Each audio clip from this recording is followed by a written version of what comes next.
Rajkot PGVCL કચેરી બહાર સતત ચોથા દિવસે ઉમેદવારોનું હલ્લાબોલ। રાજકોટ પીજીવીસીએલ કચેરી બહાર સતત ચોથા દિવસે યુવાનો આ રીતે હોબાળો મચાવી રહ્યા છે। સતત 4 દિવસથી ભરતીને લઈને ઉમેદવારો હલ્લાબોલ કરી રહ્યા છે। રાજકોટ પીજીવીસીએલ કચેરીને ઉમેદવારોએ 4 દિવસથી ઘેરી છે।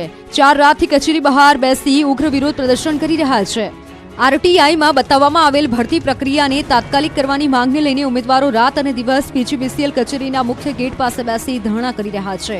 આંદોલનકારી યુવાનો અને પીજીવીસીએલના અધિકારીઓ વચ્ચે યોજાયેલી બેઠક નિષ્ફળ રહેતા યુવાનો પોતાની માંગ ઉપર અડગ છે, કેમ કે રાજકોટ પીજીવીસીએલ કચેરી દ્વારા ઇલેક્ટ્રિક આસિસ્ટન્ટની ભરતી માટેની પરીક્ષા લેવામાં આવી હતી, જેમાં 6000થી વધુ વિદ્યાર્થીઓએ પરીક્ષા આપી હતી। જોકે ખાલી જગ્યાઓ મુજબ ભરતી કરવામાં ન આવતા પરીક્ષાર્થીઓમાં રોષ ફેલાયો છે।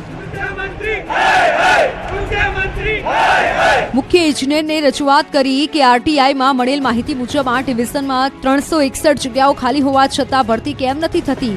પરીક્ષાર્થીઓનો દાવો છે કે પીજીવીસીએલ દ્વારા જાન્યુઆરી 2023માં વિદ્યુત સહાયક ઇલેક્ટ્રિકલ આસિસ્ટન્ટની ભરતી બહાર પાડવામાં આવી હતી। વર્ગ 4ની આ ભરતીમાં 6287 ઉમેદવારોએ પરીક્ષા આપી હતી।